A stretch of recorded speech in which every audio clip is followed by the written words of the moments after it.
सोचिए कोई व्यक्ति किसी बहुत ही महत्वपूर्ण मंजिल तक पहुंचने के लिए जीवन भर भागता रहे, मतलब पसीना बहाए, सारी दुनिया छान मारे। और फिर अंत में एक दिन अचानक उसे ये पता चले कि वो तो कभी उस जगह से हिला ही नहीं था। बिल्कुल, मतलब वो हमेशा से वहीं था जहां उसे पहुंचना था। ये विचार सुनने में जितना अजीब लगता है ना, उतना ही गहरा और झकझोर देने वाला भी है। एकदम सही कहा। ये एक ऐसा विरोधाभास है जो किसी को भी सोचने पर मजबूर कर दे। हाँ, और आज की इस गहन चर्चा में हम अनीता अरविंद सराफ द्वारा रचित और संकलित गायत्री चैतन्य के माध्यम से एक ऐसी ही असाधारण यात्रा को डिकोड करने वाले हैं। जो कि जाहिर है कोई बाहरी दुनिया की भौतिक यात्रा नहीं है। ये पूरी तरह से हमारे भीतर की यात्रा है, बंधन से स्वतंत्रता की ओर जाने वाली यात्रा। सही बात है। और इस पूरी प्रक्रिया के अगर हम ध्यान दें तो दो बहुत ही मुख्य पहलू सामने आते हैं। पहला है वो परम गंतव्य जिसे प्राचीन ग्रंथों में ब्रह्म कहा गया है। हाँ, और दूसरा है उस असीमित मंजिल तक पहुंचने का मार्ग जिसे हम मोक्ष कहते हैं। बिल्कुल। लेकिन चर्चा की शुरुआत में ही ये स्पष्ट करना बहुत जरूरी है कि ये कोई भारी भरकम या समझ से परे का दर्शन शास्त्र नहीं है। हाँ, ये कोई किताबी बातें नहीं है। ये सीधे तौर पर हमारी चेतना, हमारे अपने अस्तित्व के मूल सत्य और जो हमारे रोजमर्रा के मानसिक संघर्ष है ना, उनको समझने के बारे में है। देखिए, गायत्री चैतन्य के आधार पर जब हम इस जटिल लगने वाले विषय की परतों को खोलते हैं तो ये बहुत साफ हो जाता है कि ये ज्ञान दैनिक जीवन की उलझनों से कटा हुआ बिल्कुल नहीं है। मतलब ये सीधे तौर पर इस बात का समाधान देता है कि हम दुनिया को कैसे देखते हैं और सच्ची स्वतंत्रता असल में होती क्या है। एकदम सही। तो किसी भी यात्रा को शुरू करने से पहले उस मंजिल को गहराई से समझना बहुत जरूरी है। हाँ, तो इसलिए इस चर्चा की स्वाभाविक शुरुआत ब्रह्म के अर्थ से ही होनी चाहिए। गायत्री चैतन्य के अनुसार ये शब्द संस्कृत के मूल शब्द बृहद से निकला है। और बृहद का अर्थ केवल भौतिक आकार या घनत्व में बहुत बड़ा होना नहीं है। नहीं, बिल्कुल नहीं, क्योंकि भौतिक रूप से कोई चीज कितनी भी विशाल क्यों न हो, जैसे हमारी आकाश गंगाएं ही ले लीजिए, उनकी भी कहीं ना कहीं एक सीमा तो होती ही है। सही बात है, लेकिन यहाँ जिस तत्व की बात हो रही है वो पूरी तरह से असीमित है। वो हर दिशा, हर समय और हर सीमा से परे है। और वो इस पूरे विश्व में और हर एक छोटे बड़े जीव में, मतलब शुद्ध चेतना या आत्मा के रूप में समान रूप से मौजूद है। यहीं पर आकर ना प्राचीन भारतीय ग्रंथों की वैचारिक गहराई सच में हैरान कर देती है। बिल्कुल। गायत्री चैतन्य में अलग अलग उपनिषदों द्वारा दी गई ब्रह्म की व्याख्याओं का बहुत ही विस्तृत संकलन मिलता है। हर उपनिषद इसे एक असीमित तत्व को अपने एक विशेष नजरिए से देखता है। जैसे कि अगर हम केन उपनिषद और मुंडक उपनिषद की बात करें तो वो इसे परमात्मा कहते हैं, यानी वो सर्वोच्च आत्मा जो एक धागे की तरह सभी जीवों रूपी मोतियों को एक साथ पिरो कर रखती है। हाँ, वहीं दूसरी ओर मांडुक्य उपनिषद इसे सीमा रहित तत्व कहकर पुकारता है। सीमा रहित मतलब ये जागने, सोने और सपने देखने की सभी मानवीय अवस्थाओं से परे का सत्य है। और कठोपनिषद तो इसे सीधे तौर पे सर्वोच्च सत्य ही मानता है, जिसके ऊपर और कुछ भी नहीं है। और यह विस्तार केवल यहीं पर नहीं रुकता।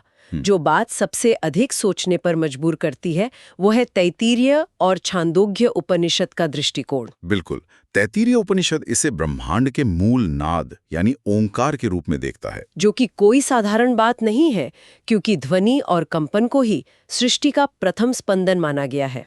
और छांदोग्य उपनिषद इसे सत्यलोक में स्थित हिरण्यगर्भ कहता है। हिरण्यगर्भ का शाब्दिक अर्थ है सोने का गर्भ, जिसे हम उस प्रारंभिक ऊर्जा स्रोत या उस एकमात्र बीज के रूप में देख सकते हैं जिससे इस संपूर्ण ब्रह्मांड का विस्तार हुआ है। हाँ, और इसके अतिरिक्त इसे स्वयं ज्योति भी कहा गया है, यानी वो परम प्रकाश जो स्वयं से प्रकाशित है, जिसे रोशन करने के लिए सूरज, चांद या किसी भी बाहरी स्रोत की कोई आवश्यकता नहीं है। लेकिन देखिए, जब कोई इन अलग अलग व्याख्याओं और इतने सारे नामों पर गहराई से विचार करता है तो एक बहुत ही स्वाभाविक सवाल उभर कर सामने आता है। हाँ, कि कोई उपनिषद इसे ओंकार कह रहा है, कोई हिरण्यगर्भ कह रहा है और कोई इसे सीमा रहित तत्व बता रहा है। तो क्या पहली नजर में ऐसा नहीं लगता कि सभी उपनिषद आपस में ही टकरा रहे हैं? मतलब क्या ये एक दूसरे का खंडन नहीं कर रहे हैं? यह एक बहुत ही जायज उलझन है और इस उलझन को सुलझाने के लिए आंख पर पट्टी बंधे हुए लोगों और एक हाथी का वो मशहूर प्राचीन उदाहरण बहुत ही सटीक बैठता है। अरे हाँ, वो उदाहरण बहुत ही कमाल का है। कल्पना कीजिए कि कुछ लोगों की आंखों पर पट्टी बंधी है और वे जीवन में पहली बार एक हाथी को छूकर समझने का प्रयास कर रहे हैं। हाँ, जो व्यक्ति हाथी की सूंड को पकड़ता है उसे पूरी तरह से यकीन हो जाता है कि हाथी एक मोटी और लंबी रस्सी जैसा होता है। और जो व्यक्ति पैर को मजबूती से पकड़ता है वो दावा करता है कि हाथी तो एक विशाल खंभे के समान है। बिल्कुल, और जो व्यक्ति केवल कान को छू पाता है उसे लगता है कि हाथी एक बड़े हिलते हुए पंखे जैसा है। अब देखिए, वे सभी लोग अपनी अपनी जगह बिल्कुल सही हैं, क्योंकि वे पूरी ईमानदारी से अपने व्यक्तिगत अनुभव का वर्णन कर रहे हैं। लेकिन पूर्ण सत्य उन सबके अनुभवों से कहीं अधिक विशाल है। ठीक इसी तरह अलग अलग उपनिषद भी उस एक अनंत सत्य को अलग अलग दृष्टिकोण से पहचानने और समझाने का प्रयास कर रहे हैं। एकदम सही। पूर्ण सत्य इन सभी व्याख्याओं का योग है और वास्तव में वह उन सबके योग से भी परे हैं। लेकिन इस हाथी के उदाहरण से ये समझना बहुत आसान हो जाता है कि ब्रह्म इतना विशाल है कि उसे शब्दों की किसी एक परिभाषा में बांधा ही नहीं जा सकता। हाँ, लेकिन अगर हम मानव मनोविज्ञान और हमारी सोच की सीमाओं की बात करें तो यहीं से एक और बहुत बड़ी समस्या पैदा होती है। वो कैसे? देखिए, मानव मन की ये अंतर्निहित प्रकृति है कि उसे ध्यान केंद्रित करने, समझने और प्रेम करने के लिए किसी रूप, आकार या प्रतीक की आवश्यकता होती है। हमारा मन शून्यता को आसानी से नहीं पकड़ सकता। हाँ, ये तो है। तो सवाल ये उठता है कि अगर ब्रह्म इतना ही निराकार है, जिसकी कोई सीमा नहीं है, जिसे देखा या सुना नहीं जा सकता, तो एक सामान्य मनुष्य उसकी उपासना कैसे कर सकता है? मतलब वो उससे भावनात्मक रूप से जुड़ कैसे सकता है? बिल्कुल। और यही वो सवाल है जो हमारी चर्चा को ब्रह्म के दो बहुत ही महत्वपूर्ण प्रकारों की ओर ले जाता है, जिन्हें गायत्री चैतन्य में बहुत ही स्पष्टता से समझाया गया है। हाँ, पहला रूप है परब्रह्म, जिसे निर्गुण या ज्ञेय ब्रह्म भी कहा जाता है। निर्गुण का शाब्दिक अर्थ ही है हर प्रकार के गुणों से परे। मतलब यह अवस्था हर प्रकार के आकार, रंग, रूप और विशेषताओं से पूरी तरह मुक्त है। इसे आंखों से देखा या हाथों से छुआ नहीं जा सकता। इसे केवल ब्रह्म विद्या यानी सर्वोच्च ज्ञान के माध्यम से ही जाना जा सकता है। और फिर आता है दूसरा रूप, अपर ब्रह्म, जिसे सगुण या उपास्य ब्रह्म कहते हैं। यह वह रूप है जो गुणों और आकार से युक्त है, जो विशेष रूप से मानवीय उपासना, प्रेम और ध्यान के लिए है। जिसे हम मंदिरों में जिन देवी देवताओं की पूजा करते हैं, वे सभी इसी सगुण ब्रह्म के ही साकार रूप हैं। लेकिन ये विभाजन किसी भी तरह का भेदभाव या ऊंच नीच नहीं है, बल्कि यह मानव मन की अलग अलग अवस्थाओं को दिया गया एक वैज्ञानिक समाधान है। बिल्कुल।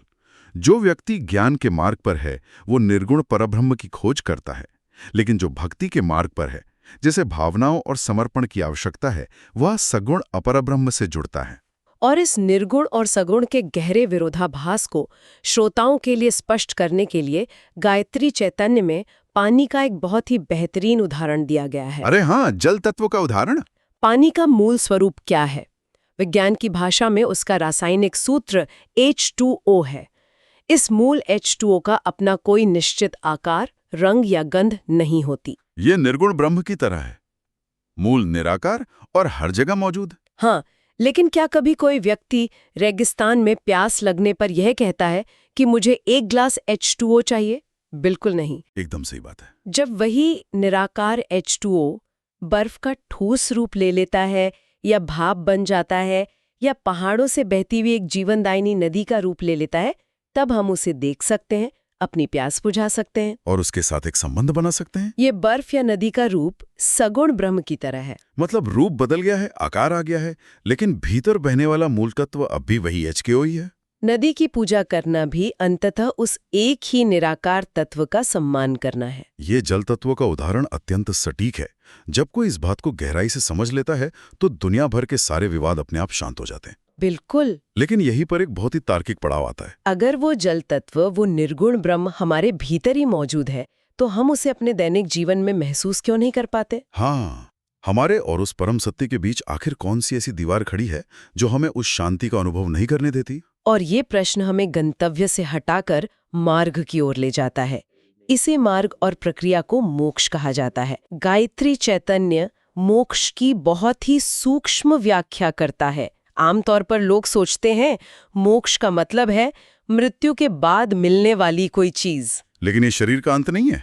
मोक्ष का अर्थ है अज्ञान से पैदा होने वाले जन्म और मृत्यु के चक्र से मुक्ति पाकर अपने मूल स्वरूप में वापस लौटाना। और इस मूल स्वरूप को सत चित आनंद कहा गया है। हाँ, और इस शब्द को थोड़ा विस्तार से डिकोड करना जरूरी है। सत का अर्थ है शाश्वत सत्य, जो कभी नष्ट नहीं होता। चित का अर्थ है शुद्ध चेतना, जो हर चीज को जानती है। और आनंद का अर्थ है बिना किसी बाहरी शर्त के मिलने वाली परम खुशी, जिसमें रत्ती भर भी दुख या पीड़ा के मिलावट नहीं है। यही हमारी आत्मा का असली स्वभाव है। लेकिन गायत्री चैतन्य ये भी चेतावनी देता है कि ये अवस्था खुद चलकर किसी के पास नहीं आती। इसे पाने के लिए मुमुक्षुत्व यानी मोक्ष पाने की अत्यंत तीव्र इच्छा का होना सबसे पहली शर्त है। लेकिन जरा रुकिए, यहाँ दर्शन शास्त्र की एक बहुत बड़ी उलझन पैदा होती है। कैसी उलझन? अक्सर सभी आध्यात्मिक ग्रंथों में ये कहा जाता है कि इच्छा ही मनुष्य के दुख और बंधन का सबसे बड़ा कारण है। हाँ, ये तो सब कहते हैं। तो फिर मोक्ष पाने की इच्छा यानी ये मुमुक्षुत्व, ये भी तो एक प्रकार की इच्छा ही हुई ना। क्या ये मोक्ष की इच्छा इंसान के मन को एक नए तरीके से बांधेगी नहीं? मतलब ये तो ऐसा लगता है कि हम एक जंजीर को काटकर दूसरी जंजीर पहन रहे हैं। बिल्कुल, ये एक अत्यंत सटीक चुनौती है। और इस विरोधाभास को सुलझाने के लिए कांटे के एक बहुत ही व्यवहारिक उदाहरण का उपयोग किया जाता है। हाँ, वो कांटे वाला उदाहरण बहुत सटीक है। जब किसी व्यक्ति के पैर में कोई कांटा गहराई तक चुभ जाता है तो उसे निकालने के लिए एक दूसरे तीखे कांटे का ही उपयोग किया जाता है। एकदम सही। यहाँ सांसारिक इच्छा है वो पहला कांटा है जो दर्द दे रही है, और मोक्ष की इच्छा वो दूसरा कांटा है। और जब दूसरे कांटे की मदद से पहला कांटा पैर से निकल जाता है तो अंत में कोई भी उस दूसरे कांटे को पैर में नहीं छोड़ता। बिल्कुल नहीं, वो उन दोनों कांटों को उठाकर बाहर फेंक देता है। मोक्ष की इच्छा भी अंत में मोक्ष प्राप्त होते ही स्वयं समाप्त हो जाती है। तब केवल शुद्ध स्वतंत्रता बचती है। ये स्पष्टता बहुत आवश्यक थी। तो अब मुख्य सवाल ये है कि वे कौन से पहले कांटे हैं, वे कौन से बंधन हैं जो हमें कसकर रोके हुए हैं।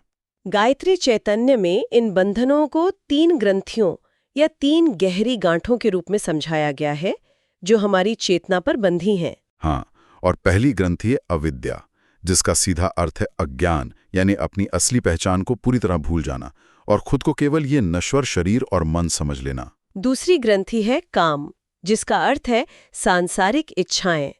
ये मान लेना कि बाहरी वस्तुओं में ही सुख है और फिर उन्हें पाने की लालसा करना। और तीसरी ग्रंथि है कर्म, उन अनगिनत अधूरी इच्छाओं को पूरा करने के लिए रात दिन किए गए कार्य, जो व्यक्ति को फिर से उसी चक्र में गहराई तक फंसा देते हैं। गायत्री चैतन्य का एक बहुत ही महत्वपूर्ण सिद्धांत यहाँ सामने आता है, विषयासक्ति ही बंधन है, विषय विरक्ति ही मुक्ति है। इसका सीधा सा अर्थ है कि बाहरी वस्तुओं से गहरा मानसिक जुड़ाव ही असली जंजीर है। और इन 3 ग्रंथियों को आज के आधुनिक जीवन के संदर्भ में समझना श्रोताओं के लिए बहुत दिलचस्प होगा। इसे सोशल मीडिया के उदाहरण से बहुत स्पष्टता से समझा जा सकता है। हाँ, ये आज के समय का सबसे बड़ा उदाहरण है। आज के समय में अविद्या क्या है? ये सोचना कि वर्चुअल दुनिया में मिलने वाले लाइक्स और फॉलोअर्स ही असली खुशी और सफलता का पैमाना है। इंसान अपनी वास्तविक पहचान पूरी तरह भूल जाता है। और एक बार जब यह अविद्या मन में घर कर जाती है तो दूसरी ग्रंथि काम या इच्छा तुरंत जन्म लेती है। मतलब और ज्यादा लाइक्स और ज्यादा अटेंशन पाने की तीव्र लालसा पैदा होती है। बिल्कुल। और अंत में आती है तीसरी ग्रंथि कर्म। उस अंधी इच्छा को पूरा करने के लिए घंटों तक फोन की स्क्रीन को स्क्रॉल करते रहना, अपनी डिजिटल छवि को चमकाने के लिए लगातार नए फिल्टर लगाकर तस्वीरें डालते रहना। ये एक खतरनाक दुष्चक्र बन जाता है जो मानसिक शांति को निगल लेता है। डिजिटल दुनिया का ये निरंतर चक्र ही आज के समय का असली कर्म बंधन है। और यहीं पर गायत्री मंत्र की उपासना की भूमिका सबसे महत्वपूर्ण हो जाती है।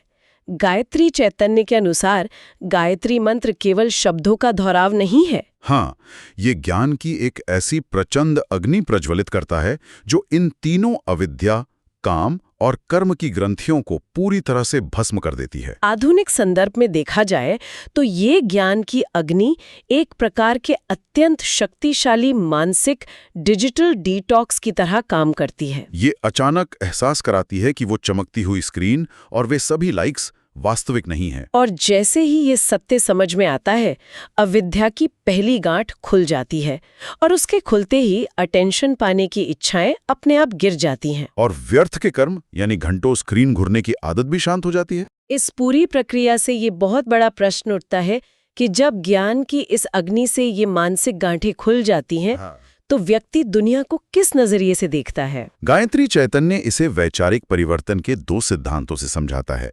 द्वैत और अद्वैत। हाँ, जब तक व्यक्ति अविद्या से ग्रसित होता है, वो द्वैत में जीता है। द्वैत का अर्थ है दो होना, यानी भेद और अलगाव होना। वो मानता है कि जीवात्मा और परमात्मा अलग अलग हैं। और ये द्वैत का सिद्धांत केवल दर्शन तक सीमित नहीं है।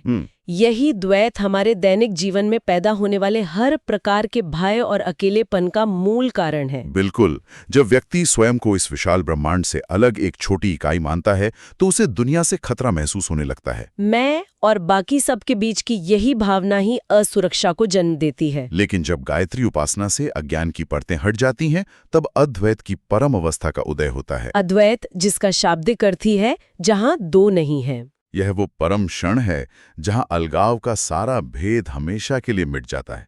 ये एहसास होता है कि जीवात्मा और परमात्मा वास्तव में कभी अलग थे ही नहीं। मतलब मोक्ष की यह यात्रा किसी भौगोलिक स्थान पर जाने की यात्रा नहीं है, बल्कि द्वैत के भ्रम से निकलकर अद्वैत के सत्य को पहचानने की यात्रा है। जहां ये गहरी अनुभूति होती है कि मैं और वह परम तत्व बिल्कुल एक ही हैं।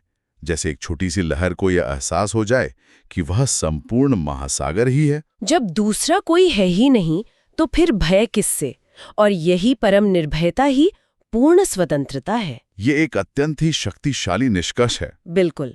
इस पूरी चर्चा को समेटते हुए ये दोहराना आवश्यक है कि भ्रम वह परम गंतव्य है जो हम सबका मूल स्वरूप है, और अज्ञान की उन ग्रंथियों को काट कर उस सत्य के साथ एकाकार हो जाना ही मोक्ष है। गायत्री चैतन्य हमें यही सिखाता है कि बंधन केवल हमारे मन की उपज है। जैसे ही ज्ञान का प्रकाश आता है, स्पष्ट हो जाता है कि जिसे हम जंजीर समझ रहे थे, वो कभी थी ही नहीं। शुरुआत में हमने उस व्यक्ति का उदाहरण दिया था जो मंजिल खोजने के लिए पूरी दुनिया में दौड़ रहा था। अब ये स्पष्ट है कि जिस मंजिल तक हम पहुंचना चाहते हैं, हमने वास्तव में उसे कभी छोड़ा ही नहीं था। हम बस ये भूल गए थे कि हम पहले से ही वहीं खड़े हैं। बिल्कुल।